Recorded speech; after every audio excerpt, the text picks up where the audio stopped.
हुजूर सल्लल्लाहु ताला अलैहि वसल्लम साहब और हज़रत खदीजा की पहली मुलाकात का वाक़या आज हम सुनने जा रहे हैं। अपनी रूह को ईमान के सुकून से तरोताज़ा करने के लिए तैयार हो जाइए, क्योंकि सीरत नबी आज हम सुनने जा रहे हैं। और वो भैया जिन्होंने इस वाक़ये को पढ़ा है, उनके चैनल का नाम पता है क्या है? Islamic life cycle. Isn't it wow? चलिए चेहरे पर मुस्कुराहट और नम आँखों के साथ में हम सलाम नमस्ते कर लेते हैं। हे हाय हेलो नमस्ते जी, सत श्री अकाल, अस्सलामु अलैकुम। मैं निधि शर्मा इंडिया से। और जब भी हुजूर साहब का कोई वाक़या हम सुनते हैं ना, एक मर्तबा एटलीस्ट आंखों में आंसू आ जाते हैं। आप चाहें इस बात को एक्सेप्ट करें या ना करें, पर मैं जानती हूँ, क्योंकि मेरी खुद की आंखें नम हो ही जाती हैं। इसका रीज़न पता है क्या है? कि पैगंबर मोहम्मद साहब ने इस धरती पर जन्म लिया था इसलिए कि इंसानियत का परचम पूरी दुनिया में लहराया जाए, और उनका लहराया हुआ परचम आज तक जिंदाबाद है। हम उनकी बातें करते हैं और उनकी बातों पर अमल करने की कोशिश करते हैं। दुआ है अल्लाह सुब्हान व तआला से कि वो हम सबको नेक आमाल करने की तौफीक अता फरमाए, आमीन। आप भी अगर यही मंशा रखते हैं, इच्छा तो आपकी भी यही है, तो कह दीजिए सुम आमीन। और जब भी हज़रत मोहम्मद सल्लल्लाहु ताला अलैहि वसल्लम साहब को कोई इतने इज्जत और एहतराम से दूसरे मजहब का पुकारता है ना, जो मुस्लिम नहीं होता है, वो उनका इतना बड़ा भक्त होता है, फॉलोवर होता है, तो मुसलमान लोग कहते हैं कि तुम मुस्लिम हो क्या? नहीं, तुम हिंदू नहीं हो सकते। क्यों नहीं हो सकते? हमारे आचार्य प्रमोद जी ने कहा है कि नबी जितने तुम्हारे हैं, नबी उतने हमारे हैं। और इस हक को हमसे दुनिया का कोई भी इंसान नहीं छीन सकता। बिस्मिल्लाहिर्रहमानिर्रहीम। मोहतरम नाज़रीन, अस्सलामु अलैकुम। आज की वीडियो में हम रसूल करीम सल्लल्लाहु अलैहि वसल्लम और हज़रत खदीजा रज़ियल्लाहु ताला अन्हा की शादी का मुकम्मल वाक़या बयान करेंगे। पिछली वीडियो में हमने उस सफ़र का हाल बयान किया था जिसमें रसूल करीम सल्लल्लाहु अलैहि वसल्लम हज़रत खदीजा रज़ियल्लाहु ताला अन्हा का सामान तिजारत लेकर शाम गए थे। ये तिजारती काफ़िला शाम में अपना तिजारती सामान फ़रोख्त करने के बाद मक्का की जानिब वापस चला और 24-25 दिन की मुसाफत के बाद मुकामे जोहफ़ा पर पहुंचा। मुकामे जोहफ़ा शाम की तरफ से आने वाले लोगों के लिए मीकात का मुकाम है। मीकात उस मकाम को कहते हैं जहां पर हज या उम्रा के लिए जाने वाले लोग एहराम बांधते हैं। मकामे जोहफ़ा पर आकर ये काफ़िला रुक गया।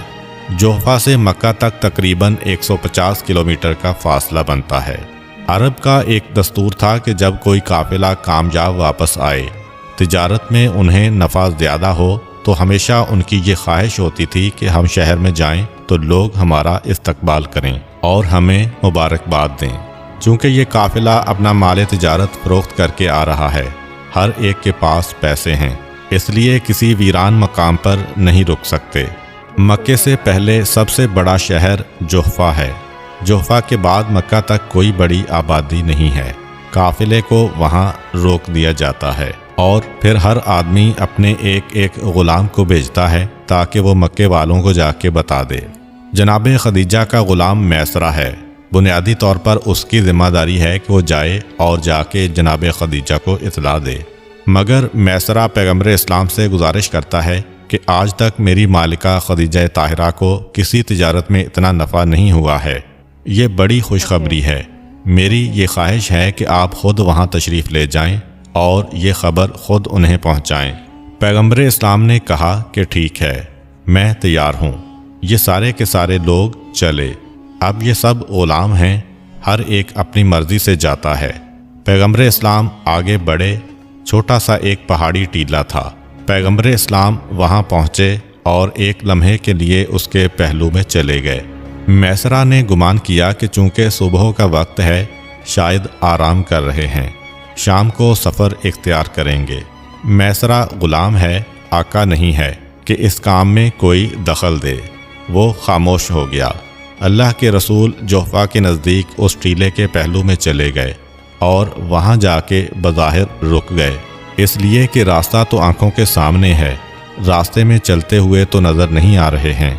میسرہ بھی خاموش، باقی تاجروں میں سے ہر ایک جشن منا رہا ہے، لوگ آرام کر رہے ہیں، تھکن اتار رہے ہیں، اور ادھر غلام دوڑے چلے جا رہے ہیں۔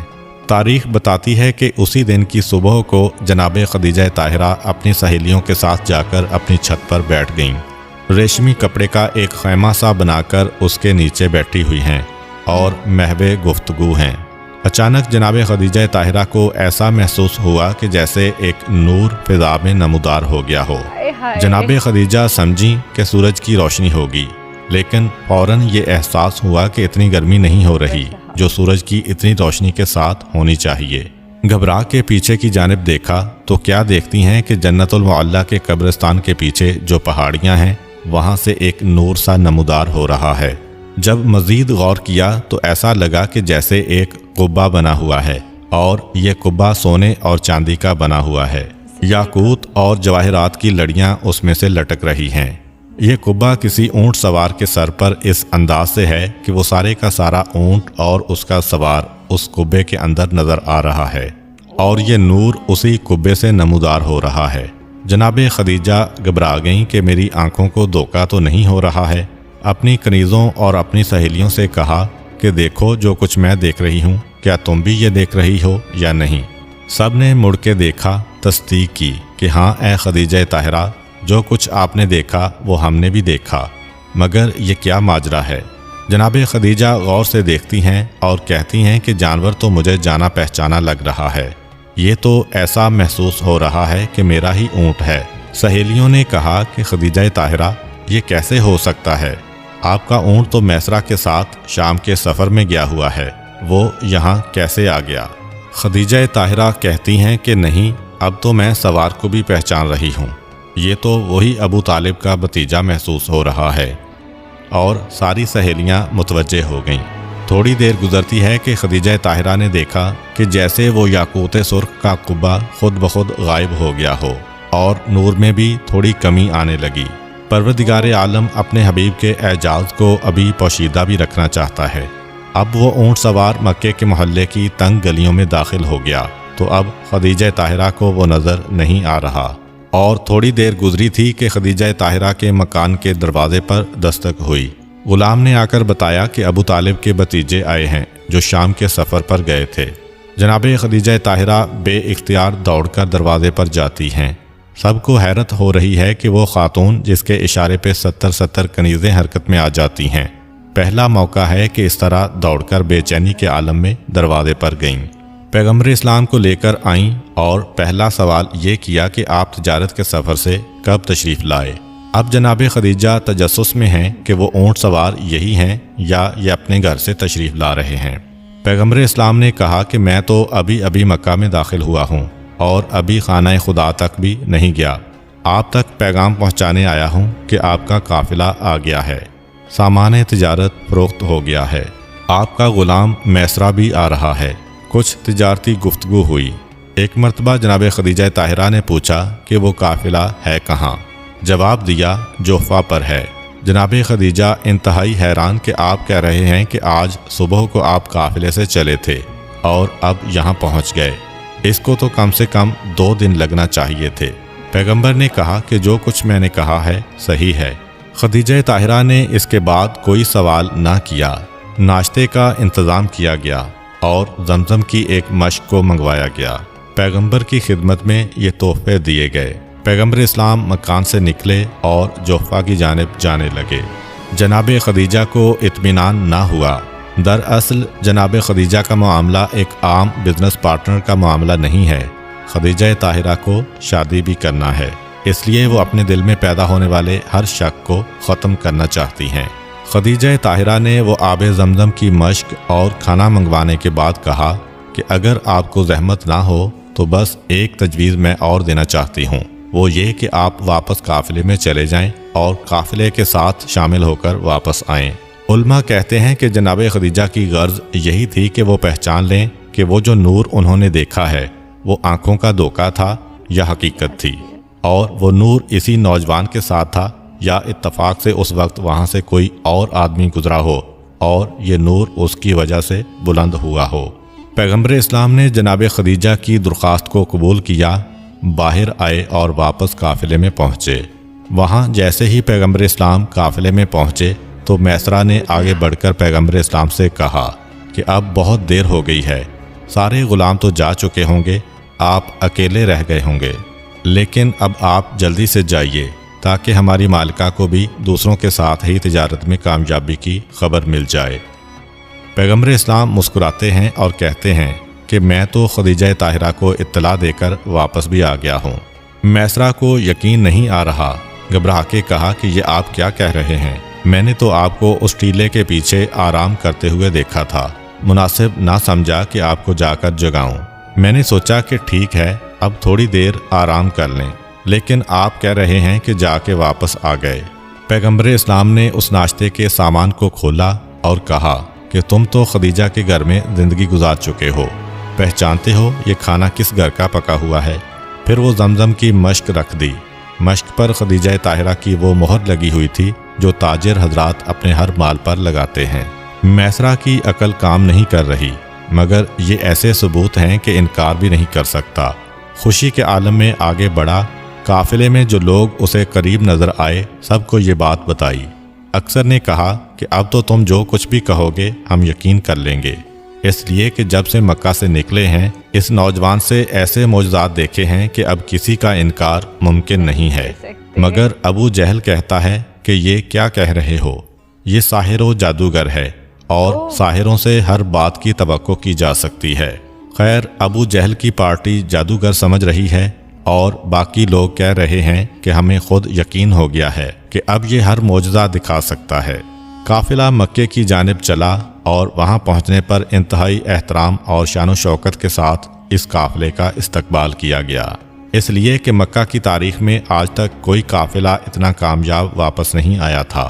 اور اس کا ثبوت یہ بھی تھا کہ جیسے ہی قافلہ مکے کے قریب پہنچ گیا اور مکے کے مکانات نظر آنے لگے، میسرہ نے ایک تجویز پیش کی، کہا کہ تم سب کو معلوم ہے اس سے پہلے بھی میں تم سب کے ساتھ تجارت میں جا چکا ہوں، آج تک ہمیں کبھی اتنا منافع حاصل نہیں ہوا، یہ صرف اس نوجوان کی برکت ہے۔ ہمارا فرض بنتا ہے کہ اب ہم اپنے مالوں میں سے ہدیہ نکال کر اس نوجوان کو پیش کریں۔ سارے قافلے میں سے کسی نے اعتراض نہ کیا، مگر میسرہ کہتے ہیں کہ دیکھو اس بات کا خیال رکھنا یہ صدقہ نہ ہونے پائے، اس لیے کہ اتنے دنوں میں میں نے یہ محسوس کر لیا ہے کہ یہ نوجوان ہدیہ تو لے لیتا ہے، صدقہ نہیں لیتا۔ ابو جہل جیسا شخص بھی اس وقت اپنے آپ کو اکیلا محسوس کر رہا ہے، اسے بھی اعتراض کرنے کی ہمت نہ ہوئی، اور اس سے پہلے کہ قافلہ مکہ میں داخل ہو سارے قافلے نے دل کی خوشی اور احترام کے ساتھ پیغمبر کی خدمت میں ہدیہ پیش کیا۔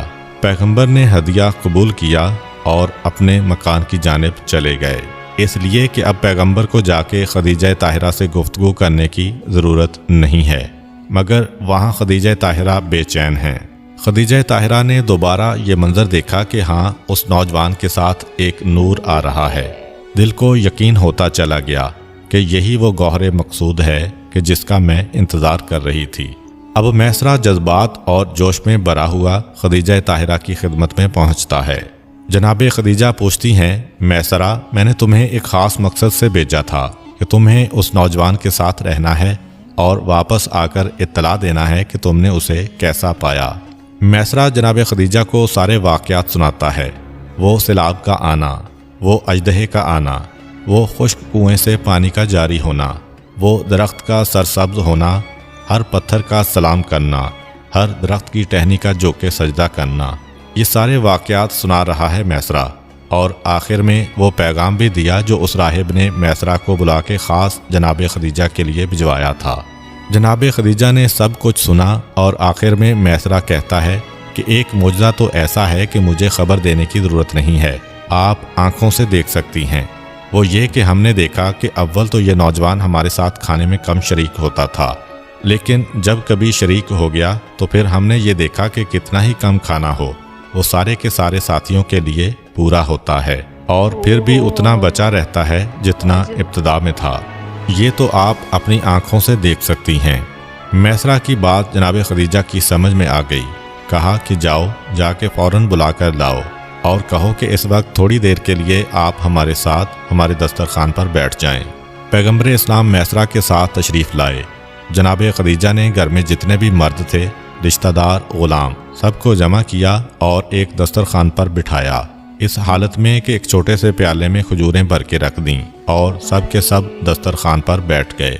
पैगम्बर इस्लाम के आने के बाद बरकत की ये कैफियत थी कि पहली खजूर पैगम्बर इस्लाम ने अपने दस्ते मुबारक से उठाई और हर एक जनाब खदीजा के हुक्म के तहत पेट भर के खाने के बावजूद भी जब इस दस्तरखान से ये कहता हुआ उठा कि अब तो हमारे पेट में गुंजाइश ना रही, तब भी खजूरें उतनी ही थीं जितनी इब्तिदा में रखी गई थीं। खदीजा ताहिरा ने पैगम्बर इस्लाम का शुक्रिया अदा किया। पैगम्बर वापस अपने घर की जानिब आए और मैसरा से इतनी खुश हुई, कहा कि मैसरा जा, मैंने तुझे आज़ाद किया। मैसरा की बीवी भी जनाब खदीजा की कनीज़ थी। मैंने तेरी बीवी को भी आज़ाद किया। उनके बच्चे भी खदीजा ताहिरा के ग़ुलाम थे। मैंने तेरे बच्चों को भी आज़ाद किया। इसके बाद ज़मीन का एक टुकड़ा दिया, 2 ऊँट और सोने और चांदी की एक कसीर मिकदार दी कि मैसरा, तूने मुझे ऐसी खुशखबरी सुनाई है कि अब इसके बाद तेरा हक हो गया मेरे ऊपर। इन सारे तोहफ़ों को लेकर जा और आज से तू आज़ाद है। मैसरा पैगम्बर इस्लाम का शुक्रिया अदा करते हुए कि आज इनके सबब से मुझे आज़ादी मिली है, रवाना होता है। अब जनाब खदीजा के दिल को इत्मीनान हो गया, क्योंकि इससे पहले 3 वाक़यात हो चुके हैं।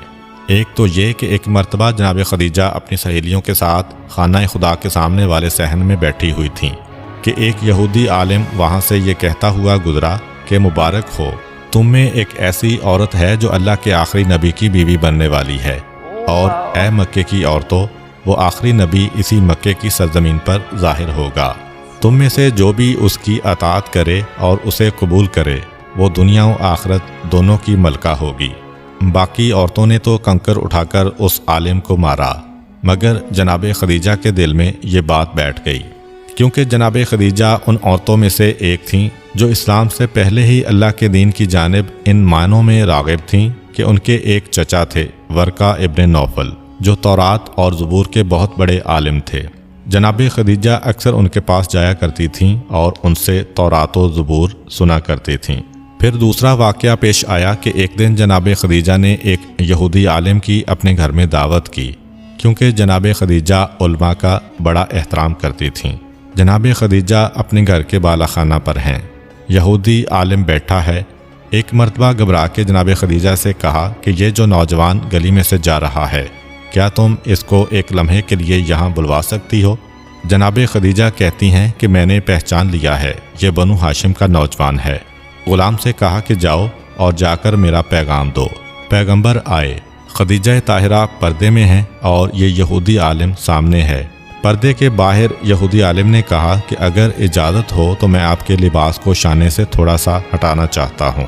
पैगंबर ने इजाज़त दी।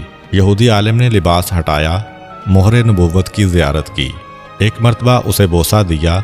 इसके बाद पैगंबर को रुखसत किया और खदीजा ताहिरा से पूछा कि यह नौजवान कौन था। खदीजा ताहिरा कहती हैं, ये तुमने क्या गज़ब किया, इस तरह से उसके लिबास को हटा लिया। अरे अगर इसके चचा इसके साथ होते तो खुदा की कसम वो तुम्हें कत्ल कर देते, मगर इजाज़त ना देते कि उनके भतीजे को कोई हाथ भी लगाए। यहूदी आलिम कहता है कि आप नहीं जानती ये नौजवान अल्लाह का आखिरी पैगंबर होने वाला है, क्योंकि तौरात में लिखा है कि इसी मक्के की सरजमीन में अल्लाह का आखिरी नबी आएगा। उसके बाप का उसकी पैदाइश से पहले इंतकाल हो जाएगा, दादा उसके बचपन में इंतकाल कर जाएंगे और उसके चचा उसकी कफालत करेंगे। खदीजा ताहिरा ने कहा कि हाँ, ये तो सारी चीज़ें इसके अंदर पाई जाती हैं। बस उस यहूदी आलिम ने कहा कि खदीजा, मैं फ़कत एक बात और बता दूं कि इसी अरब की सरजमीन से एक औरत इससे निकाह करेगी, और जो औरत इससे निकाह करेगी वो कायनात की खुशकिस्मत तरीन औरत होगी, दुनिया और आखिरत दोनों की मलका होगी। और ए खदीजा, अक्लमंद इंसान वही है जो कभी ऐसे मौका को हाथ से नहीं जाने देता। ये वाक़या भी खदीजा अपनी आंखों से देख चुकी थीं। ये दोनों वाक़यात तिजारत से पहले के वाक़यात हैं। तीसरा वाक़या ये था कि वर्का बिन नौफल ने एक तावीज़ लिख के दिया था, जिसे जनाब खदीजा अपने तकिए के नीचे रख के सो गई थीं, और एक ख्वाब आया था जिसमें आपको रसूलुल्लाह से शादी की बशारत मिली थी। ये 3 निशानियां तो खदीजा ताहिरा के पास पहले थीं। फिर मैसरा की रिपोर्ट कि जो कुछ उसने देखा और मैसरा के ज़रिए से उस ईसाई राहिब की पेशीन गोई और फिर अपनी आंखों से उस नूर के चमकने को देखना। जनाब खदीजा यकीन की आखिरी मंजिल पे पहुंच चुकी हैं कि यही है मेरा गौहर मकसूद। अब जनाब खदीजा ने यह चाहा कि मैं पैगम्बर इस्लाम से निकाह कर लूँ। एक जानिब एक खौफ भी है कि मैं कैसे निकाह करूँ, इसलिए कि पैगम्बर मुझे कबूल करें कि ना करें, वो आखिरी नबी हैं, इतने अफजल और कायनात के सरदार हैं। दूसरी जानिब ये भी ख़तरा है कि अगर मैं सोचती रही तो ऐसा ना हो कि इससे पहले ही उनका निकाह कहीं और हो जाए। अब जनाब खदीजा सोच में हैं कि क्या करें। बिल आखिर उन्होंने अपनी सहेली नुफैसा को बुलाया और उससे कहा कि पहले तुम जाकर ये देखो कि क्या अबू तालिब के इस भतीजे के दिल में मेरा कोई ख्याल है कि नहीं। अगर मैं इसके रिश्ते की बात करूं तो कहीं वो इनकार तो नहीं करेगा। नुफैसा पैगम्बर इस्लाम के घर में दाखिल होती हैं। पैगम्बर इस्लाम ने उसे एहतराम के साथ बिठाया और पूछा कि कैसे आना हुआ। नुफैसा ने कहा कि अब आपकी उम्र शादी के काबिल हो चुकी है, क्या आपने कोई इरादा किया है शादी के बारे में। पैगम्बर जवाब देते हैं कि मेरे जो हालात हैं वो तुम्हारे सामने हैं। हाँ, मेरे चचा कह रहे थे कि सफ़र तिजारत के बाद अब इतने पैसे जमा हुए हैं कि अब ये शादी का एहतमाम हो सकेगा। नुफैसा कहती हैं कि अगर मैं आपको एक रिश्ता बताऊं कि हुस्न में भी, दौलत में भी और शराफत में भी इस मक्का की सरजमीन पर उससे बेहतर कोई नहीं है, तो क्या आप उसे कबूल करेंगे। पैगम्बर इस्लाम के जो इल्म लदुनी के मालिक हैं, हर गायब और हाजिर को जानते हैं, मगर ज़ाहरी एतबार से गुफ्तगू करते हुए कहते हैं कि मैं तुम्हारा इशारा समझ गया। नुफैसा कहती हैं कि खदीजा ताहिरा ख़ुद आपसे गुफ्तगू करना चाहती हैं। अगले दिन पैगम्बर इस्लाम तैयार होकर जनाब खदीजा के मकान में गए। जनाब खदीजा पैगम्बर इस्लाम से कहती हैं कि आपने सफ़र तिजारत में बड़ा नफ़ा हासिल किया, मैं आपका शुक्रिया अदा करती हूँ। अब जो कुछ आपका हिस्सा है उसमें आपका क्या इरादा है। कहा कि मेरे चचा ने कहा है कि तुम खुद अपने ऊँट खरीद लो और अपनी तिजारत खुद शुरू कर दो और बाकी जो पैसे बचेंगे उससे वो मेरी शादी का इंतज़ाम करना चाहते हैं। पैगम्बर इस्लाम से ये जुमला सुनना था। खदीजा ताहिरा ने कहा कि आपका क्या ख्याल है, किसका इंतखाब आप करेंगे। मेरे जहन में भी आपके लिए एक रिश्ता है जो ख़ानदान के एतबार से भी आपकी शरीक है और जो हर एतबार से हर मकाम पर आपकी मदद करने वाली है। पैगम्बर इस्लाम समझ तो चुके हैं, मगर कहते हैं कि ए खदीजा, मेरा इरादा ये था कि मैं उस ख़ानदान में रिश्ता करूं जो दौलत के एतबार से मेरे बराबर तो हो मगर मुझसे बुलंद ना हो। जनाब खदीजा कहती हैं कि फिर तो ये रिश्ता आपके लिए सबसे मुनासिब है। अपना नाम भी नहीं ले रही हैं, इशारतन बात भी हो रही है। पैगंबर सवाल करते हैं कि कैसे। कहा कि इसलिए कि मेरे पास कोई दौलत नहीं है, मेरी तमाम दौलत, जायदाद और सामान तिजारत वो सब आपके लिए है, आपके नाम हिबा किया जाता है, सब कुछ आपके पास है। मैं तो एक कनीज़ हूँ, अब इसके बाद मेरे पास कुछ भी ना रहेगा। वो जो दौलत का फ़र्क था वो तो ख़त्म हो गया, अब आपके पास दौलत ज़्यादा है, मैं तो एक कनीज़ बन के रहूँगी। पैगम्बर इस्लाम ने सुना और एक मरतबा ये कह के वापस आए कि मैं अपने चचा से बात करता हूँ। पैगम्बर इस्लाम अपने चचा के पास आए। सुबह का वक्त है। बनी हाशिम के सारे नौजवान हज़रत अबू तालिब के पास जमा हैं। हज़रत अबू तालिब फरमाते हैं कि ए मेरे भतीजे, ऐसा लग रहा है कि आज तुम मुझसे कुछ कहना चाहते हो। पैगंबर ने अपना मुद्दा बयान किया कि आपने भी पहले तज़किरा किया था, अब मेरा भी इरादा है कि इस शादी के मरहले से फारिग हो जाऊं। हज़रत अबू तालिब फरमाते हैं कि हाँ, हम ढूंढ रहे हैं, ख़ानदान बनु हाशिम के लिए उसके मेयार की कोई लड़की होनी चाहिए। पैगंबर इस्लाम कहते हैं कि खुवैलद की बेटी खदीजा भी इसके लिए तैयार है और वो इस रिश्ते के लिए आमादगी भी जाहिर कर चुकी है। हज़रत अबू तालिब सोच में हैं और इससे पहले कि वो कुछ कहें, उनका छोटा भाई पैगंबर इस्लाम का एक और चचा अबू लहब बोला कि ए मोहम्मद, ये तूने क्या कह दिया?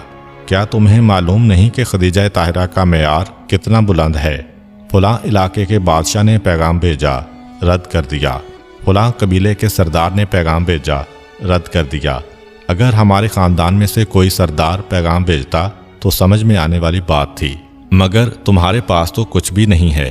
तुम्हारा पैगाम कैसे ले जाया जाए, हम सब की रुसवाई होगी। अबू लहब का इतना कहना था कि पैगम्बर इस्लाम के एक और चचा जनाब अब्बास जलाल के आलम में खड़े हो गए। कहा कि खबरदार, अपनी ज़ुबान को रोक, क्या कमी है मेरे भतीजे में? क्या तुम्हें पता नहीं कि बनी हाशिम का जो कुछ भी है वो सब मेरे भतीजे के लिए है? हम सब इस पे मुत्तफिक हैं। ये तूने क्या कह दिया कि अगर बनी हाशिम के किसी और सरदार का रिश्ता होता तो भेजा जा सकता था? हम सब इसके ग़ुलाम हैं, ये हमारा सरदार है। जनाब अब्बास ने इतने जोश के साथ गुफ्तगू की कि सब खामोश हो गए, मगर हज़रत अबू तालिब ने कहा कि इस तरीके से रिश्ता भेजना मुनासिब नहीं है। बनु हाशिम का रिश्ता रद्द हो गया तो बहरहाल ये एक तौहीन मानी जा सकती है अरब के माहौल में। ऐसा करो कि खुद पहले खदीजा ताहिरा की राय ले ली जाए कि वो क्या कहना चाहती हैं। मगर कैसे राय ली जाए? शादी का मसला है, अजनबी ख़ानदान है। मगर एक रास्ता समझ में आ गया। हज़रत अबू तालिब की बहन है जनाब सफ़िया, यानी पैगम्बर इस्लाम की फूफी। जनाब सफ़िया की शादी जनाब खदीजा के ख़ानदान में हुई थी, जनाब खदीजा के भाई से हुई थी। इस एतबार से सफ़िया रसूल खुदा की फूफी हैं, अबू तालिब की बहन हैं, मगर खदीजा ताहिरा की बावज हैं। जनाब खदीजा ने देखा कि आज बेवक्त मेरी बावज मेरे पास आ रही हैं। फ़ौरन समझ गईं कि ये क्या मामला है। जनाब सफ़िया ने बात छेड़ी, खदीजा, शादी के बारे में तुम्हारा क्या इरादा है? जनाब खदीजा ने फ़ौरन जवाब दिया कि मैंने तय कर लिया है कि अब मैं शादी करूंगी तो आपके भतीजे से करूंगी, और मैं इसके लिए मुकम्मल तौर पर तैयार हूं। ये जिस अंदाज से गुफ्तगू थी, जनाब सफ़िया को यकीन कामिल हो गया। वो पलट के जनाब अबू तालिब के पास आईं और बताया कि भाई, ये मामला तय है, खदीजा राज़ी हैं और तुम कोई भी इंतज़ाम करो, खदीजा तुम्हारे साथ हैं। बहन ने आकर यकीन दिलाया। अबू तालिब तैयार हुए, पैगम्बर इस्लाम का रिश्ता लेकर जा रहे हैं। बनी हाशिम के जवान बड़ी शान शौकत से निकले। अबू तालिब की क़यादत में ये काफ़िला चला और जनाब खदीजा के घर पहुंचा। जनाब खदीजा के वालिद का उस वक्त इंतकाल हो चुका था। जनाब खदीजा के चचा अम्र बिन असद उस वक्त हयात थे और कबीले के सरदार थे। रस्मी गुफ्तगू के बाद हज़रत अबू तालिब ने उनके सामने ये रिश्ता पेश किया। अम्र बिन असद ने ना तो कोई तौहीन की, ना किसी किस्म के गुस्से का इजहार किया, मगर ये कहा कि पहली बात तो मैं ये बता दूं कि खदीजा ताहिरा के मामले में मैं भी दखल नहीं देता हूँ। खदीजा खुद मुख्तार हैं, वो अपनी मर्ज़ी से फ़ैसला करती हैं। लेकिन आपके रिश्ते को सुनने के बाद मैं पहले ही बता सकता हूँ कि खदीजा का फ़ैसला क्या होगा। खदीजा कभी इस रिश्ते पे तैयार नहीं होंगी। बड़े बड़े सरदारों के रिश्ते रद्द कर दिए, बादशाहों के रिश्ते रद्द कर दिए, इस रिश्ते को कैसे कबूल करेगी? इसलिए मैं इस रिश्ते को इसलिए कि मुझे खदीजा की मर्ज़ी मालूम है, रद्द करता हूँ। जनाब अबू तालिब के लिए इतना ही जुमला बहुत था। गैरत हाशमी जलाल में आ गई। ये सब इंतहाई गुस्से और गम के आलम में बाहर आए और अपने घर चले गए। अब समझ में नहीं आ रहा कि सफ़िया कुछ कह रही थीं और खदीजा के चचा कुछ कह रहे हैं। जनाब खदीजा तक ये खबर पहुंची कि ख़ानदान बनु हाशिम इस अंदाज से आने के बाद वापस चला गया है। खदीजा ताहिरा इंतहाई परेशान कि ये क्या हो गया, ये तो सारा मामला ही बिगड़ गया। इतना साफ इनकार मेरे चचा की जानिब से हो गया है। अब इसके बाद जनाब खदीजा अपनी राय दे भी दें तो चचा का मसाला, चचा ना बोल चुके हैं। चचा अपनी तौहीन समझेंगे कि मैंने कुछ कहा और मेरी भतीजी ने इसकी मुखालफत की। अगरचे खदीजा ताहिरा खुद मुख्तार हैं, लेकिन खुद मुख्तारी का ये मतलब नहीं कि बुज़ुर्गों का एहतराम न किया जाए। और फिर ख़ानदान बनु हाशिम अबू तालिब के साथ आया है। अबू तालिब को इस दरवाज़े से इनकार कर दिया गया है और दोबारा वो वापस तो नहीं आएंगे, क्योंकि गैरत के ख़िलाफ़ होगा। क्या किया जाए, समझ में नहीं आता कि इस मसले को कैसे सुलझाया जाए। जहन ने एक मर्तबा हिदायत दी कि इस वक्त एक ही आदमी तुम्हारी मदद कर सकता है, किसी तरह से उसे बुलाओ और उससे मदद मांगो। ये कौन है? ये जनाब खदीजा के चचा वर्का इब्ने नौफल हैं, जो पूरे ख़ानदान के इंतहाई सुलझे हुए आदमी और आलिम हैं और जिन्हें रसूल की रिसालत पे यकीन कामिल है। ये वो शख्सियत हैं कि पैगम्बर इस्लाम के ऐलान रिसालत के फ़ौरन बाद इनका इंतकाल हो गया, लेकिन ये पैगम्बर इस्लाम की अज़मत को पहले से मानते थे। ये एक ऐसी शख्सियत हैं कि जिनसे खदीजा अपनी बात बयान कर सकती हैं, क्योंकि ये दोनों हम उम्र थे और दोनों में एक हद तक बेतकल्लुफ़ी भी थी। ये जाकर खदीजा के चचा से बात कर सकते हैं क्योंकि एक लिहाज से ये उनके भाई भी हैं और साथ तौरात के आलिम भी हैं। चुनाचे जनाब खदीजा ने अपनी कनीज़ से कहा कि जाकर मेरे चचा वर्का को बुला के लाओ। वर्का आए। वर्का को खदीजा से बेटियों जैसी मोहब्बत थी। पूछते हैं कि क्या बात है खदीजा, बड़ी परेशान नज़र आ रही हो। जनाब खदीजा ने कहा कि परेशान कैसे ना हो कि जिनका इस दुनिया में कोई हमदर्द ही ना हो, कोई परेशानियां दूर करने वाला ही ना हो। वर्का बिन नौफल मुस्कुराकर मजाक के अंदाज में कहते हैं कि खदीजा, इसमें तो तुम्हारी अपनी गलती है। बहुत से रिश्ते आए, रिश्तों को तो तुमने रद्द कर दिया। वही तो रिश्ता है कि जो मूनसो गम गुसार और साथी का रिश्ता होता है। जनाब खदीजा ने कहा कि मसलन मैंने कौन सा रिश्ता रद्द किया। कहा कि फ़लाँ बादशाह का, फ़लाँ हाकिम का, फ़लाँ सरदार का। खदीजा ने कहा कि ये सब तो मक्के के बाहर के रिश्ते हैं, मैं अपना शहर नहीं छोड़ना चाहती हूँ। वर्का कहते हैं कि फिर इस मक्के वाले भी बहुत सारे बड़े बड़े रिश्ते हैं। अबू जहल जैसे सरदार का रिश्ता, अतबा का रिश्ता, शैबा का रिश्ता, इतने बड़े बड़े सरदार हैं। खदीजा ने कहा कि मगर ये तो सब गुमराह हैं, गुमराहों से मैं कैसे शादी करूं? आपके जहन में मक्के का रहने वाला कोई ऐसा शरीफ शख्स नहीं जो मेरा साथी भी बने, गुमराह भी ना हो। वर्का इब्न नौफल कहते हैं कि ऐसी तो पूरे मक्के में एक ही शख्सियत मेरे जहन में आ रही है और वो है अब्दुल्ला का यतीम। बस खदीजा ताहिरा ने सुना, कहा कि आपने तारीफ़ तो कर दी, मगर दुनिया के हर इंसान में कोई ऐब होता है। ज़रा मुझे बताइए तो सही उनमें खराबियाँ क्या हैं, ऐब क्या हैं, ताकि इसके बाद फिर मैं इस रिश्ते के बारे में कोई राय दे सकूं। वर्का इब्न नौफल कहते हैं कि हाँ, ये भी ज़रूरी है, दोनों पहलू मालूम होना चाहिए। सुनो, अब उसके ऐब सुनो। ये कह के वर्का ने ऐब गिनाना शुरू किए कि ये वो है जिसका हसब बेमिसाल है, जिसका ख़ानदान बहुत तवील है, जिसकी आँखें सुरमे वाली हैं, जिसके इखलाक बहुत जमील हैं, जिसकी सखावत हर एक के लिए है, जिसकी जूद और दूसरों पे मेहरबानी आम है। खदीजा ताहिरा कहती हैं कि ये सब तो आपने खूबियाँ बताई हैं, मैं तो कह रही हूँ कि ऐब गिनवाइए। कहा कि हाँ, उसके ऐब भी सुनो। ये वो है कि जिसका बातिन उसके ज़ाहिर से बेहतर है। ये वो है कि कायनात में उससे अफजल कोई नहीं है। ये वो है कि जिसके ख़ानदान की मिसाल कोई नहीं है। ये वो है कि जिसकी शख्सियत की नज़ीर कोई नहीं है। खदीजा ताहिरा घबरा के कहती हैं कि ये तो सब आपने फ़ज़ाइल गिनवा दिए, अरे मैं कहती हूँ कोई ऐब बताइए। कहा कि हाँ, अब सुनो, उसके ऐब भी सुनो। ये वो है कि जिसका चेहरा चाँद की मानिंद है।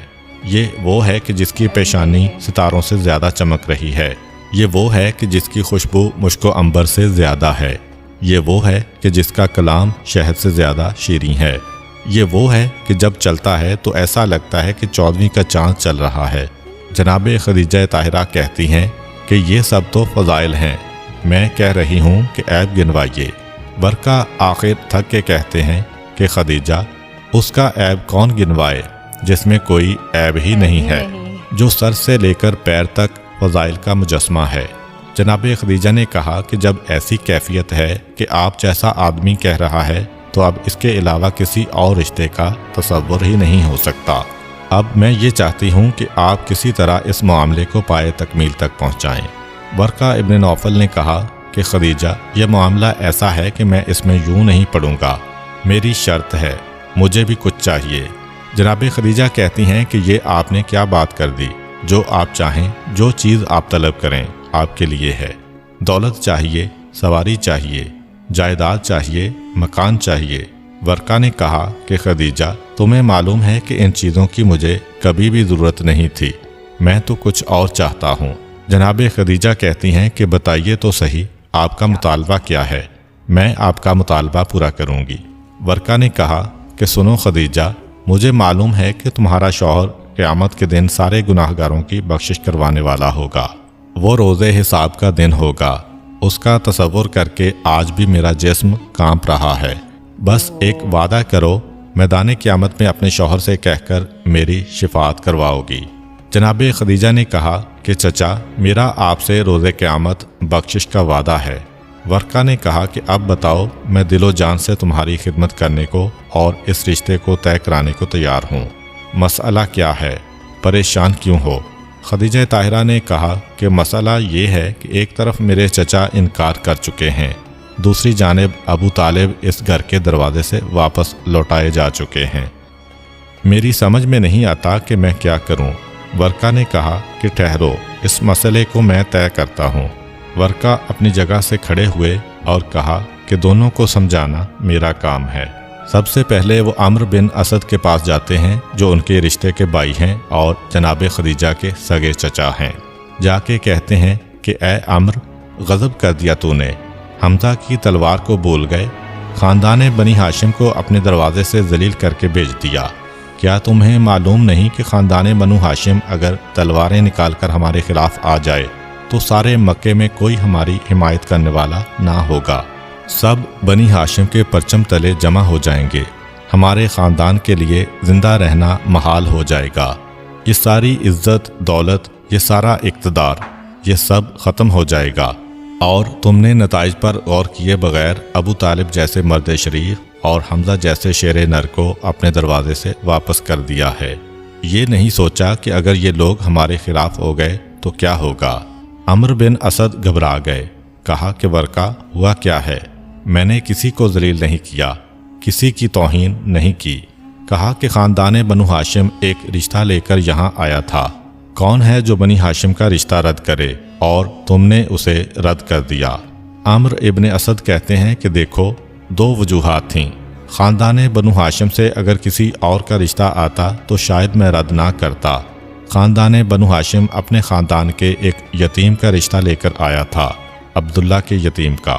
یہ یتیم ہے جس کے پاس دنیاوی دولت نہیں ہے، اور ہم لوگ اس سے پہلے عتبہ، شیبہ اور ابو جہل جیسے بڑے بڑے سرداروں کے رشتے کو رد کر چکے ہیں خدیجہ کی وجہ سے۔ اب اگر ان کو اطلاع مل جائے کہ ہمارے رشتوں کو ٹھکرایا گیا تھا اور ایک یتیم کے رشتے کو قبول کیا گیا ہے تو سارا مکہ ہمارے خلاف ہو جائے گا، سب یہ سمجھیں گے کہ ہم نے ان کی توہین کی ہے، اتنے سارے لوگوں کا مقابلہ کون کرے۔ اور دوسری وجہ یہ ہے کہ اگر میں راضی بھی ہو جاتا تو میری بھتیجی خدیجہ کہاں ماننے والی ہے۔ اب عمرو ابن اسد کے ذہن میں تو وہ تصور نہیں ہے، نہ ان کو کوئی نبوت رسول کا علم ہے، نہ ان کو تورات و انجیل کی پیشین گوئیوں سے کوئی دلچسپی ہے۔ یہ تو ایک عام شخصیت سمجھ کے بات کر رہے ہیں کہ خدیجہ نے اتنے بڑے بڑے بادشاہوں کے رشتوں کو ٹھکرا دیا، مکے کے سرداروں کے رشتے کو ٹھکرا دیا، تو خدیجہ بھی کہاں تیار ہوتیں، بلکہ وہ مجھ ہی سے ناراض ہو جاتیں کہ میں نے چچا ہو کر ان کے حق کا خیال نہ کیا۔ ورقہ ابن نوفل کہتے ہیں کہ اے عمرو ابن اسد، یہ تمہیں کیا ہو گیا ہے، کیسی بات کر رہے ہو؟ جہاں تک اس بات کا تعلق ہے کہ اگر ہم نے عبداللہ کے یتیم سے رشتہ کر دیا تو سارا مکہ ہمارے خلاف ہوگا، یہ تم نے کیسے سوچ لیا؟ کیا تمہیں معلوم نہیں ہے کہ سارے مکے میں کوئی ایسا نہیں ہے کہ جو عبداللہ کے اس یتیم کا احترام نہ کرتا ہو اور اس کے مقام کو نہ جانتا ہو؟ سارا مکہ اسے صادق و امین کہتا ہے۔ ہاں، اگر کوئی اور رشتہ آئے تو یقیناً لوگ اعتراض کریں گے، مگر اس کے رشتے کا انتخاب کرو گے تو کسی کو اعتراض نہیں ہوگا، یہ میں ذمہ داری لیتا ہوں۔ اور جہاں تک خدیجہ کا معاملہ ہے تو اس سے پہلے تو ہر رشتہ خدیجہ تک پہنچایا گیا تو انہوں نے انکار کیا، اس دفعہ تم نے اس رشتے کو وہاں تک کیوں نہ پہنچایا؟ اپنی مرضی سے کیسے فیصلہ کر لیا؟ عمرو ابن اسد گھبرا کے کہتے ہیں تو کیا تمہیں خدیجہ کی رائے معلوم ہو گئی؟ کہا کہ ہاں، خدیجہ دل و جان سے اس رشتے پر راضی اور خوش ہیں۔ عمرو ابن اسد نے سنا تو گھبرا گئے کہ اگر میری بھتیجی راضی ہو گئی تو اب تو یہ بات باہر نکل گئی تو میری توہین ہوگی۔ کیا کوئی ایسا طریقہ نہیں ہے کہ یہ معاملہ اس طرح سے طے پا جائے کہ میرا احترام بھی برقرار رہے اور بات بھی بن جائے؟ ورقہ نے کہا کہ ہاں، وعدہ کرو، اب اگر خاندان بنی ہاشم تمہارے پاس آ گیا تو تم پورے احترام کے ساتھ ان سے بات کرو گے۔ اب عمرو ابن اسد گھبرا گئے کہ اگر میری اپنی بھتیجی ہی میری بات کو تسلیم نہیں کر رہی اور یہ بات باہر نکل گئی تو خدیجہ کا مقام میرے مقابلے میں زیادہ ہے مکہ میں تو مشہور ہی اس لیے ہوں کہ خدیجہ کا چچا ہوں، کتنی میری توہین ہوگی۔ चुनाचे वर्का इब्न नौफल को ज़बरदस्ती अमर इब्न असद ने भेजा कि जाके किसी तरह ख़ानदान बनी हाशिम को राज़ी करो। वर्का इब्न नौफल अबू तालिब के मकान पर आए। बनी हाशिम के सारे बुज़ुर्गों जवान जमा हैं और बात ये हो रही है कि आज पहली मर्तबा हमारे ख़ानदान की तारीख़ में इस तरह से हमें खाली हाथ पलटाया गया। जवान जोश में हैं, बुज़ुर्ग गुस्से में हैं, मगर अबू तालिब जो गालिबन हक़ाइक़ को जानते हैं वो खामोश हैं, सर झुका हुआ है। वर्का इब्न नौफल दाखिल हुए। देखा कि इस वक्त महफ़िल का अंदाज़ कुछ और है, लेकिन तौरात व ज़बूर के आलिम हैं और मक्के के इंतहाई पढ़े लिखे इंसान हैं। चुनांचे बड़ी हिकमत अमली के साथ अबू तालिब से जाके गुफ्तगू की। मालूम था कि जनाब हमज़ा से गुफ्तगू करने का फ़ायदा नहीं, जनाब अब्बास से गुफ्तगू करने का फ़ायदा नहीं। ये सब इस वक्त जोशो जज्बात में हैं, लेकिन अबू तालिब के पास गए, उनसे जाकर बात की और अपने भाई की जानिब से माजरत की। जनाब खदीजा की परेशानी उनको बताई, अपने ख़ानदान की बदनामी का तज़किरा किया और आखिर में इस मरहले पे ला के बात को ख़त्म किया कि अभी किसी को पता ही नहीं चला है और जो कुछ आपकी तौहीन हुई है हम माफ़ी मांगते हैं और अब आप मेरे साथ चलिए। हज़रत अबू तालिब को राज़ी किया। बस अबू तालिब राज़ी हो गए तो अब हमज़ा भी नहीं बोल सकते, अब्बास भी नहीं बोल सकते। सारा ख़ानदान पीछे पीछे चल रहा है। अम्र इब्न असद ने बड़ी इज़्ज़त व एहतराम के साथ इस्तकबाल किया। मामला तय पा गया। कहा कि हमें ये रिश्ता कबूल है और इसके बाद एक तारीख़ मुकर्रर हो गई। ये तारीख़ कौन सी थी इसके बारे में कोई मुस्तनद रवायत नहीं है, बस इतना पता चला कि बहुत करीब की तारीख़ तय पा गई कि कम से कम निकाह अभी हो जाए, इसलिए कि अम्र इब्न असद ने एक माजरत की थी कि यह ख़ानदान की ऐसी औरत की शादी है जो मलिकतुल अरब कहलाती है। हमें इंतज़ाम करने के लिए वक्त चाहिए, हमें अपने पूरे कबीले को भी जमा करना है, हमारी इज़्ज़त का भी मामला है।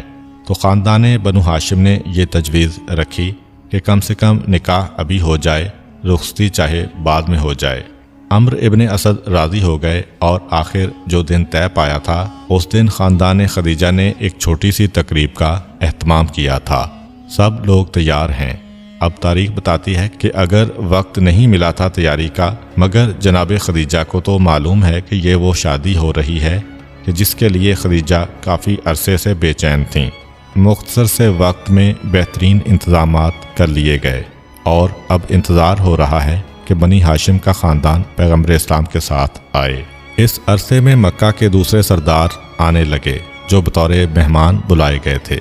ऐन उस वक्त मैसरा ने देखा कि अबू जहल दाखिल हुआ है, क्योंकि उसे भी ख़ानदान खदीजा की तरफ से दावत दी गई थी। अबू जहल आया तो सही, लेकिन बिल्कुल आखिरी वक्त में, और जिस वक्त वो महफिल में दाखिल हुआ तो देखा कि एक बहुत बड़ा ख़ैमा लगाया गया है और इसके अंदर शादी की तकरीब का एहतमाम किया जा रहा है। मेहमानों के लिए दोनों तरफ और सामने कुर्सियां रखी हैं और बिल्कुल सामने की जानिब एक बड़ी सी कुर्सी रखी है।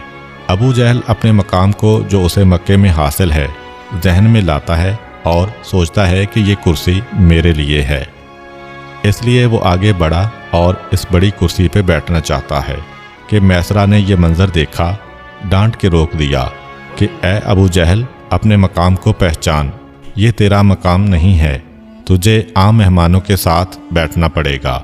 अबू जहल शर्मिंदगी की हालत में वापस आया।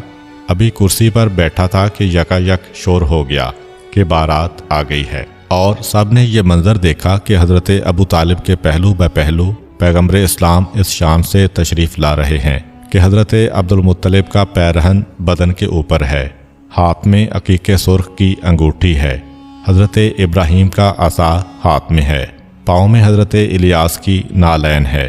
और इस तरह तबर्रुकात अंबिया से सज धज कर अल्लाह के रसूल इस शान से दाखिल हुए कि अबू तालिब साथ में हैं, जनाब हमज़ा तलवार लेके आगे हैं और जनाब अब्बास हिफाजत के लिए पीछे हैं। सारे जवानाने बनी हाशिम और बुजुर्गाने ख़ानदान पैगम्बर इस्लाम को लेके आ रहे हैं। पूरी शान के साथ ये बारात महफिल में दाखिल हुई। सब के सब मेहमान इस्तकबाल के लिए खड़े हो गए। अबू जहल अभी आकर बैठा ही था कि उसने देखा कि सब लोग खड़े हो रहे हैं, मगर जो उसके दिल में तकब्बुर और गुरूर है اور پیغمبر اسلام کے ساتھ سفر شام میں ابو جہل کو جو اختلاف اور حسد ہوا تھا اس کی وجہ سے وہ اپنی جگہ پر بیٹھا رہا۔ جناب حمزہ سے یہ منظر برداشت نہ ہو سکا اور ننگی تلوار کو ہاتھ میں لے کر آگے بڑھے۔ ابو جہل کے پنجے میں پنجہ ڈال کر اتنی طاقت سے دبایا کہ روایت میں ہے کہ ابو جہل کی انگلیوں سے خون جاری ہو گیا تھا، اور اس سے کہتے ہیں کہ یہ تو نے کیسی بے ادبی کی کہ میرا بھتیجا آ رہا ہے۔ سارے مکے کے سردار کھڑے ہو گئے اور تو اسی طرح بیٹھا رہا، تجھے کھڑا ہونا پڑے گا۔ تکلیف کی شدت سے تڑپ کر ابو جہل کھڑا ہوتا ہے۔ حضرت ابو طالب نے یہ منظر دیکھا، آواز دی کہ حمزہ یہ شادی کا موقع ہے، مہمان آئے ہوئے ہیں، اس وقت کوئی اختلافی بات نہ کرنا۔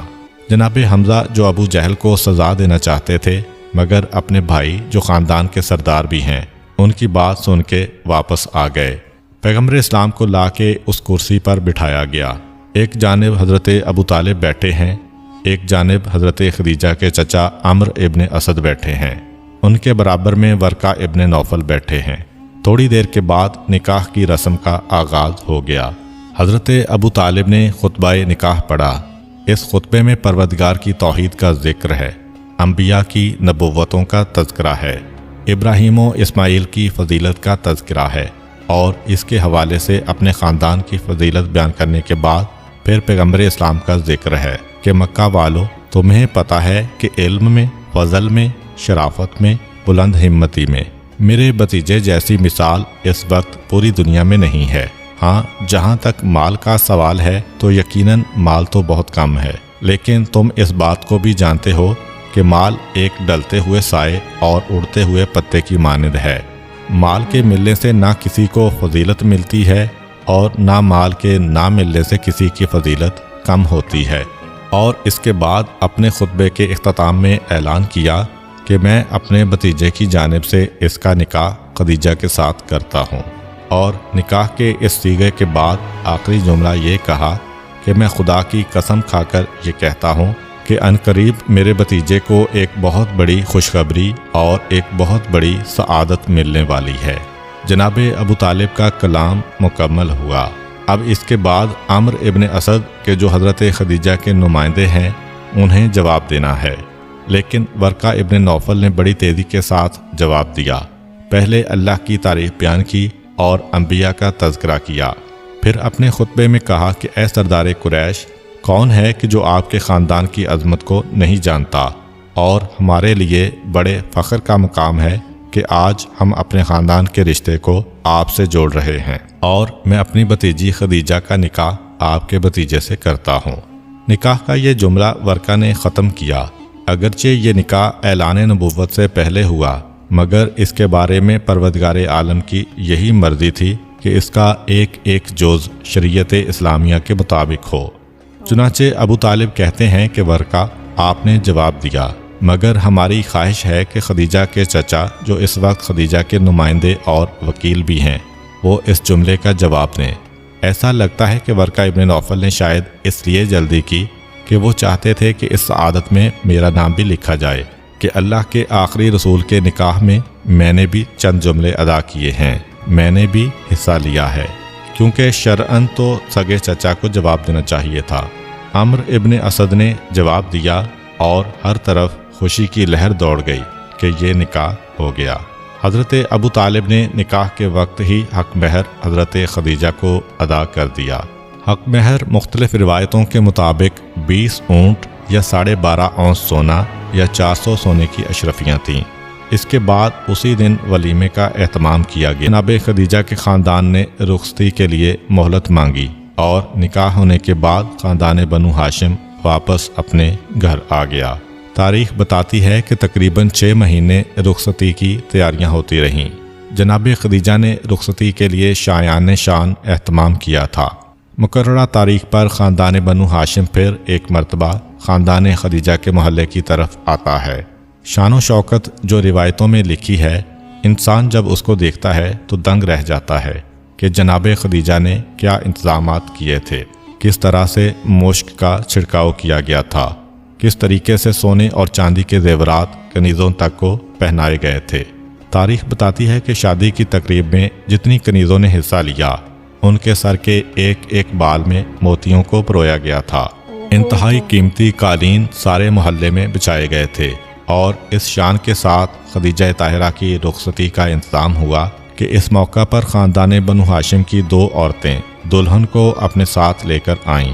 ایک تو حضرت خدیجہ کی بہاوج جناب صفیہ ہیں، جو دوسری جانب حضرت ابو طالب کی بہن اور پیغمبر اسلام کی پھوپھی ہیں، اور دوسری خاتون فاطمہ بنت اسد تھیں جو پیغمبر اسلام کی چچی ہیں۔ پیغمبر اسلام کی چچی اور پھوپھی جناب خدیجہ کو اپنے ساتھ لے کر آتی ہیں اور جناب خدیجہ محلہ بنی ہاشم میں آ کر حضرت ابو طالب کے گھر اترتی ہیں اور آپ کا پہلا قدم حضرت ابو طالب کے گھر میں پڑتا ہے۔ شادی کے 2-3 دن بعد ہی جناب خدیجہ نے پیغمبر اسلام سے ایک خواہش ظاہر کی، اور وہ خواہش یہ تھی کہ اب نکاح ہونے کے بعد میں یہ چاہتی ہوں کہ اپنے وعدے کو پورا کروں، وہی وعدہ جو حضرت خدیجہ نے پیغمبر اسلام کے ساتھ کیا تھا کہ شادی کے بعد میری ساری دولت اور جائیداد آپ کی ہوگی، میں تو آپ کی کنیز بن کے رہوں گی۔ میں وہ وعدہ پورا کرنا چاہتی ہوں، اس لیے آج سے میرا سارا مال، میرے سارے جانور، میری ساری جائیداد، میرے سارے غلام، میری ساری کنیزیں، میرا سارا سامان تجارت، یہ سارا سونا چاندی آج کے بعد سے یہ سب آپ کا ہے، میں آپ کو ہبہ کرتی ہوں۔ یہ سب پیغمبر اسلام کے سپرد کر دیا گیا۔ تاریخ کہتی ہے کہ جس وقت حضرت خدیجہ یہ سب سامان پیغمبر اسلام کے سپرد کر چکی تھیں، اور حالت یہ تھی کہ خدیجہ کے پاس کچھ نہ رہا اور خدیجہ واقعاً ایک کنیز بن گئیں۔ شادی کے کچھ عرصہ بعد پیغمبر اسلام حضرت خدیجہ کے گھر منتقل ہو گئے تھے، جو اب خود ان کا گھر تھا۔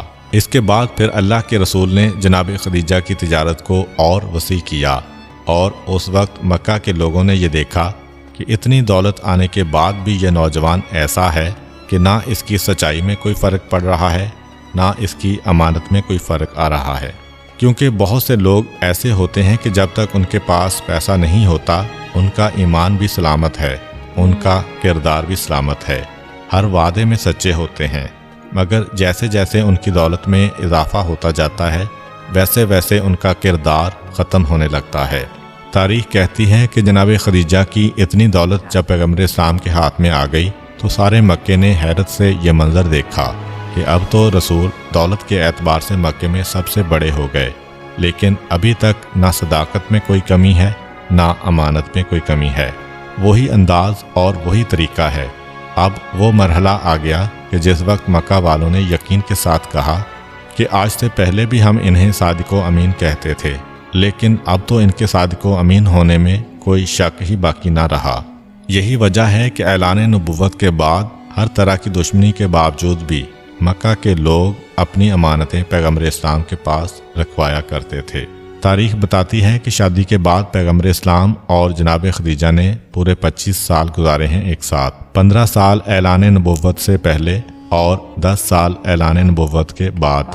جناب خدیجہ سے پیغمبر اسلام کی 3 اولادیں ہوئیں، 2 بیٹے اور 1 بیٹی۔ ایک بیٹے کا نام قاسم تھا جن کی ولادت بعثت سے قبل مکہ میں ہوئی اور آپ 2 سال کی عمر میں وفات پا گئے، اور دوسرے بیٹے کا نام عبداللہ جن کے 2 لقب طیب اور طاہر بھی ہیں، یہ بھی بچپن میں ہی وفات پا گئے تھے، اور بیٹی کا نام جناب فاطمہ الزہرا رضی اللہ تعالی عنہا ہے۔ 3 بیٹیاں ام کلثوم، رقیہ اور زینب رضی اللہ تعالی عنہما حضور صلی اللہ علیہ وآلہ وسلم کی پروردہ تھیں، جن کے بارے میں بعض مورخین کا خیال ہے کہ وہ حضرت خدیجہ کی بیٹیاں تھیں، اور کچھ کا خیال ہے کہ ان کی بہن حالہ کی بیٹیاں تھیں۔ ان کے باپ کا نام ابو الہند تھا۔ علامہ معتمد بدخشانی نے مرجع الانس میں لکھا ہے کہ یہ لڑکیاں زمانہ کفر میں حالہ اور ابو الہند میں باہمی چپکلش کی وجہ سے جناب خدیجہ کے زیر کفالت اور زیر تربیت رہیں، اور حالہ کے انتقال کے بعد جناب خدیجہ کے ساتھ ہی رہنے لگیں اور ان کی بیٹیاں کہلائیں۔ اس کے بعد جناب خدیجہ کے توسط سے حضرت صلی اللہ علیہ وآلہ وسلم سے منسلک ہو کر اسی طرح رسول اللہ کی بیٹیاں کہلائیں، جس طرح جناب زید رضی اللہ تعالی عنہ محاورہ عرب کے مطابق آپ کے بیٹے کہلائے تھے۔ بہرحال یہ ایک علمی بحث ہے، اس کے بارے میں علماء ہی بہتر بتا سکتے ہیں۔ 25 سال کی عمر میں پیغمبر اسلام کی شادی ہوئی 50 साल की उम्र थी जब जनाब खदीजा का इंतकाल हुआ और पैगंबर ने अपने हाथों से जन्नतुल मुअल्ला के कब्रिस्तान में आपको दफन किया। जनाब खदीजा की उम्र उस वक्त 65 साल थी। तारीख बताती है कि जितना अरसा जनाब खदीजा जिंदा रहीं, पैगंबर इस्लाम ने कोई दूसरा निकाह नहीं किया था। आखिर में सिर्फ इतना कहूँगा कि लाखों सलाम हो इस उम्मुल मोमिनीन की अज़मत पर कि जो इतनी दौलत की मालिका थीं कि मलिकातुल अरब कहलाती थीं, लेकिन पैगंबर इस्लाम से शादी के बाद सारी दौलत उनके सुपुर्द कर दी और इस्लाम पर खर्च कर दी और ख़ुद उनकी कनीज़ की तरह ज़िंदगी गुजारी। हत्ता कि जब पैगंबर इस्लाम गारे हिरा में इबादत के लिए जाया करते थे तो ये बीबी मक्का की संगलाख पहाड़ियों पर पैदल चलकर पैगंबर इस्लाम के लिए खाना लेकर जाया करती थीं। उम्मीद करता हूँ कि आपको आज की वीडियो अच्छी लगी होगी। बहुत बहुत ज़्यादा the best love story ever. किसी को भी प्रेम कहानी देखनी है ना, सच्चे प्यार की कहानी वाकया अगर सुनना है तो ये वीडियो देखना मस्ट है। हम खो गए इस कहानी में उसी मोमेंट से जब ये स्टार्ट हुई, जब हमें पता चला कि हज़रत खदीजा जो हैं उनको नूर दिखाई दिया पैगंबर साहब में, और फिर उन्हें शक हुआ कि ये हज़रत मोहम्मद सल्लल्लाहु ताला अलैहि वसल्लम साहब रिफ्लेक्ट कर रहे हैं, ये कोई इल्यूजन है, वहम है क्या। फिर उन्होंने कंफर्म किया और वो बन गई कंफर्म जन्नती मल्लिकाए आलम। ऑनेस्टली बता रही हूँ कि अगर इस पूरी स्टोरी में से कुछ भी क्वेश्चन आप मुझे अभी पूछ लेना, मैं जवाब दे दूंगी फट से, क्योंकि ध्यान वाकये सुनते समय आपका भंग हो ही नहीं सकता, स्पेशली अगर वाकया ऐसा हो तो। एक बार को हम असमंजस में आ गए थे जब हजरत खदीजा जी के चाचा जी ने इनकार कर दिया निकाह के लिए। हालांकि ये विवाह होना तो फिक्स्ड था, पर फिर भी हजरत खदीजा बहुत ज़्यादा कंसर्न्ड हो गई थी कि कैसे अब वो अपने चाचा जी को मनाएंगी, वो गुस्सा तो नहीं हो जाएंगे हाँ कर देंगी तो। But she found a way out and everything happened perfectly. लाखों सलाम है हज़रत मोहम्मद सल्लल्लाहु ताला अलैहि वसल्लम साहब और उनके पूरे परिवार पर। चलिए फ़िलहाल मैं आपसे लेती हूँ इजाज़त। मेरी रूह को ना अभी 110% पर सुकून का एहसास हो रहा है। वो इंसान जिसके साथ ये लव स्टोरी मैं 1000% शेयर करने वाली हूँ वो मेरी माँ है। आप बताइए आपके लिए कौन है, आप ये स्टोरी किसको भेजने वाले हैं। हो सकता है कोई बेस्ट फ्रेंड हो या लवर हो। चलिए ख्याल रखिएगा अपना और अपने सभी घर वालों का। खुश रहिएगा, जिंदाबाद रहिएगा। राम राम, दुआ सलाम, जय हिंद।